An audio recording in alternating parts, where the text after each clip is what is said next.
Welcome to this introduction to psychiatric libel and slander of targeted individuals. We learn that the CIA has sought to discredit or dispose of targeted individuals. From operatives and analysts, we hear that psychiatric misdiagnosis, as libel or slander, has been its favorite method. We see unconstitutional detainment in action, and why statutes enabling it must be defenestrated per the U.S. Constitution.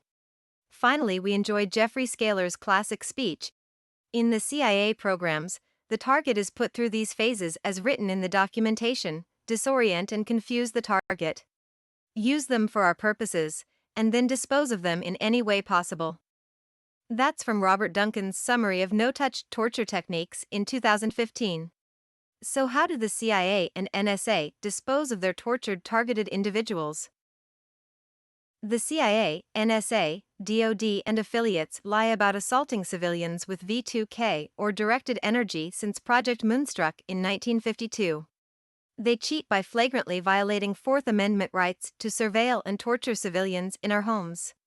Then they enlist criminal psychiatrists or psychologists to misdiagnose covertly tortured targeted individuals as paranoid schizophrenics or bipolar. Perpetrators endeavor to have targeted individuals evaluated for psychiatric misdiagnosis. The US DoD and CIA pioneered this from the 1950s with V2K in Project Moonstruck, yet psychiatrists maintain that hearing voices or sounds indicates schizophrenia rather than over half-century-old technology demonstrated in a companion video. Psychiatrists and the DoD, CIA, and NSA, consequently, remain morally bankrupt. From a CIA whistleblower, Dr. Colin Ross wrote his Bluebird book after receiving 15,000 pages of CIA documents on a Freedom of Information Act request. He confirms that the CIA's favorite way of disposing of its victims is to lock them in a mental hospital and try to throw away the key. He also proved that most of the board members of the False Memory Syndrome Foundation were CIA. A medical doctor and former CIA operative explained, "The week after I refused a false flag assignment to instigate war with Iran, I was kidnapped in Virginia, tortured in an underground CACI facility next to CIA headquarters, and injected with CIA designer drugs. After I was released, I was thrown into a mental hospital to try to prove that I was crazy." The CIA uses long-acting BZ and amphetamines to discredit people. Russ Tice, the NSA analyst who blew the whistle on U.S. domestic spying, was also thrown into a mental hospital to give him a record. "I had no previous psychiatric hospitalizations and had never been prescribed drugs by a therapist. The medical physician promptly let me out of the hospital as sane but suffering from sleep deprivation. It took many months before the effects of the BZ wore off." Perhaps no element of torture is more egregiously gaslight than stalking with directed energy. Can directed energy weapons, abbreviated DEW, really hit targeted individuals, TIs, at home throughout days and nights? Demonstrably yes, DEW passed through walls and even grounded Faraday cages more than mobile phone reception and Wi-Fi. We'll next see a 1-minute example from a bedroom in Massachusetts into which there was no conventional line of sight, verified by a supplier of shielding material for the U.S. White House.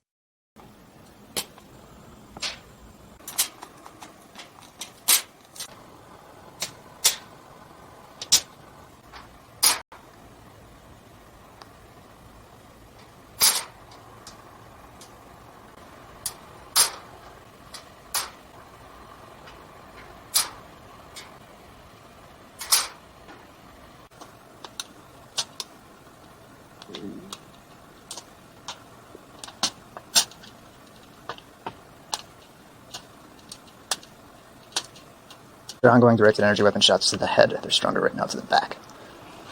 It's in the vicinity of 1:39 a.m. March 16th, 2021. Before I lose battery here, I just wanted to make sure. Is it okay? Do I have permission to record any of our conversations? Sure. All right, thank you. All right, bye for now. He is indeed being microwaved, and our company deals in this. We've helped numerous people save their life because they can die. And it's a serious thing. We're not a fly-by-nighter. We furnish the White House with our product. Less than 1 hour after verification of his microwave torture by a White House supplier, the targeted individual was unconstitutionally detained, as we'll see next. Liberty cannot be legally deprived for thought police without even any pretense of arrest. Police detaining this targeted individual simultaneously disabled a scheduled TSCM technical surveillance countermeasures investigation at the premises with an obviously planted clicking transceiver, swapped outlets, etc. CIA-affiliated Texans stalked the targeted individual to Florida and Massachusetts. The day he was first unconstitutionally detained, a Texan Happy Ending LLC, created in 2016, bought the condo where he was tortured from 2016 to 2019 with oversight in Congress. As his torture has included aggravated sexual abuse with Fourth and Fifth Amendments rights violation, all complicit in it, such as those we'll see in this next clip, face capital punishment with due process. I'm being detained by police involuntarily. I asked them to not detain me. I asked whether I have a right to talk to a lawyer. They said no. Is that confirmed, gentlemen? Yes. Yes. Psychiatric evaluation. Correct. Psychiatric evaluation. Yes. Would you like to take a This picture was of a that for your surprise. documents? This is what legally says that you have to go and you don't have a choice. Can I read this before you detain me? No. Nope. No. Let's go ahead and have We're you get getting in. in the ambulance now. I can't be clear. I'm asking to read the court order before you forcibly detain me, and you're saying no. I do not have the right to read the court order. I'll tell you what, can we start getting you ready and we'll let you read it while we're getting you set up? No, I'd like got to a read it. 20-minute ride? Do I have a right to read it before I get in the ambulance? That I No. do not know, but it says They're basically saying bringing no. you to have Cambridge Hospital from this location. I'd like to read it myself. Do I Okay, have a right? once you're in the ambulance, you can do Then that. we'll We do just that. need to get going because we're So they're blocking the saying road. no. Is that right? They're saying At no? this moment, I'm saying no. That is correct, sir. Okay, I don't have a right to read the court order before I get in the ambulance. I'm going so that there's not a physical altercation. I don't want that with these people who seem nice. The process, however, is not right. Okay. The U.S. Constitution provides for arrest with due process, not involuntary detainment for thought police. All complicit in such devastating and flagrant Fifth Amendment rights violation, as in the prior clip, face capital punishment with due process. State laws enabling involuntary deprivation of liberty for slander by psychiatry, such as infamous Baker Act in Florida, have been void since Marbury v. Madison, 1803, must be defenestrated under U.S. law. No one can lawfully deprive liberty for psychiatric evaluation in the U.S. Legislators tolerating this face prosecution under 18 U.S.C. 241 to 242, including capital punishment thereunder. With V2K, microwave weapons and COINTELPRO-type stalking active since the 1950s, the misdiagnosis of paranoid schizophrenia was tailored to slander covertly tortured targeted individuals. We saw this has been the CIA's favorite method to discredit or dispose of them in any way possible.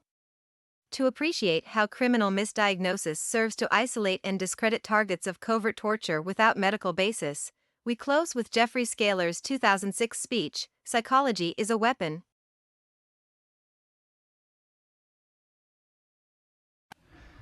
Ladies and gentlemen, it is a great honor to receive this award tonight, named for my dear friend and colleague, Thomas Szasz. As Thomas Szasz wrote years ago, the only true political virtue is obedience to authority, and the only true political sin is independence. Independence renders authority useless, and that is what infuriates it so.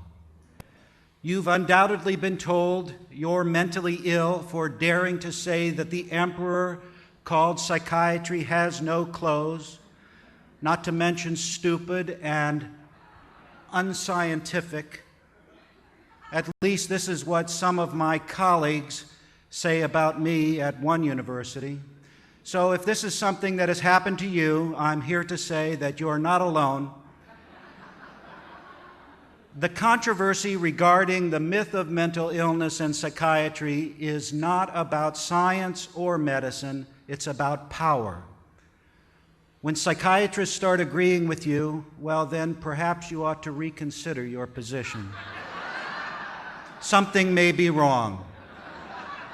So I'd like to say a few disobedient things which is especially true because I was trained as a psychologist, and when a member of the profession criticizes its own, it's considered especially sacrilegious.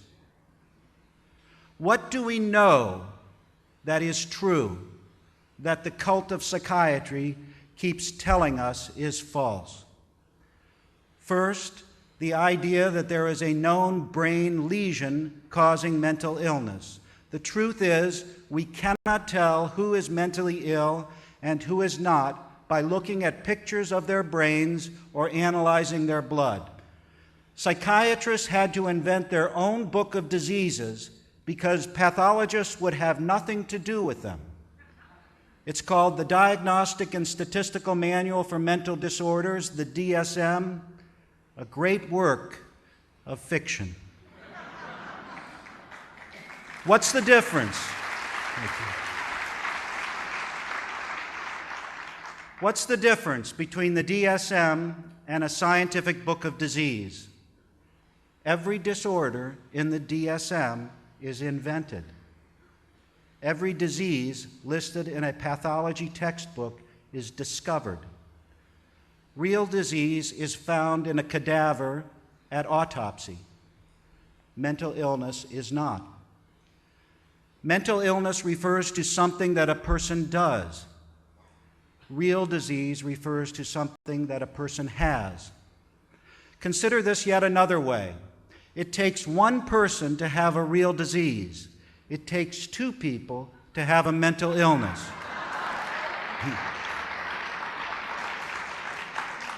If you're alone on an island, you could develop a real disease like cancer or heart disease, but you cannot develop a mental illness such as hyperactivity or schizophrenia. This is because mental illness is always diagnosed on the basis of some sort of social conflict. When people do something that others find objectionable, they can be diagnosed as mentally ill. If the person doing the diagnosing is more powerful than the person diagnosed, then there is trouble. In this sense, the diagnosis of mental illness is always a weapon. Not so when it comes to diagnosing real disease. Think of how, when people get angry with one another, they inevitably resort to some kind of diagnosis. They say, "You're crazy. You're mentally ill. You're paranoid." Can you imagine somebody getting angry with someone and saying, "You have diabetes. You have Parkinson's disease"? Social conflict has nothing to do with developing a real disease. You don't develop diabetes because someone doesn't like the way you think, speak, or behave. You have to have someone else present to judge that your behavior is morally good or bad in order to have a mental illness. So diagnosis is a weapon, a tool people use against one another, especially when there is some kind of power conflict present. And what of treatment? Treatment for mental illness is punishment. Look at our criminal justice system. When someone commits a crime and a psychiatrist is in the courtroom, a defendant may go to a mental institution instead of a prison. Can you imagine a judge saying, "I sentence you to treatment for your cancer"? I submit to you that psychiatric treatment is worse than prison. For in prison, they don't judge how long people should be deprived of liberty on the basis of what they think about themselves and the world. In a mental institution, of course, this is the case. If you don't think about yourself and the world correctly, you'll be punished longer. Psychiatrists love to say that mental illness is a real disease, just like cancer. The analogy between mental illness and real disease is not reciprocal. It doesn't hold both ways. Having cancer is not like being depressed. We don't shock people who have cancer to make them better, especially if they don't want to be shocked. Consider how melanoma, a deadly form of skin cancer, is a disease here as well as in northern India? If you have melanoma, does it cease to exist if you move to another country, another culture? Of course not. If you are wandering the foothills of the Himalayas and meditating for 15 hours a day, you may very well be called a holy man in India. Take that same person, have him walk across the grounds of the Washington Monument in Washington, D.C., and he's diagnosed a paranoid schizophrenic and committed to a mental hospital. What do you think psychiatrists would do if Jesus were alive today, or Buddha, or Mohammed? Bada bing, right into a mental hospital, injected with drugs to stop their crazy beliefs and speech. Psychiatrists today are the true grand inquisitors. They would crucify the holy men and women of yesterday in an instant. My father was sent from Nazi Germany to America in 1933 when he was about 15 years old. From the time he was sent out of Germany by his family because he was a Jew until his dying day 5 years ago, he had nightmares that the Nazis were persecuting him. He fought against them his whole life, awake and asleep. I used to ask him, "Dad, what were people thinking in Germany back then? What were they thinking when they saw the Nazis parading about?" And he used to say, "Nobody took them seriously. Nobody believed they could ever have the power to do what they did. We laughed at them." Now, while I encourage you to laugh in the face of those psychiatrists who argue that 2 + 2 doesn't equal 4, know too that we must also take them seriously, especially when it comes to the harm they have done to people in the name of helping them. For if we do not, history will repeat itself. We are building a resistance to the psychiatric Gestapo. The Citizens Commission on Human Rights is an important partner in the fight for liberty and justice.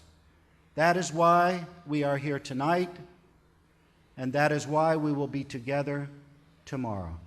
Thank you.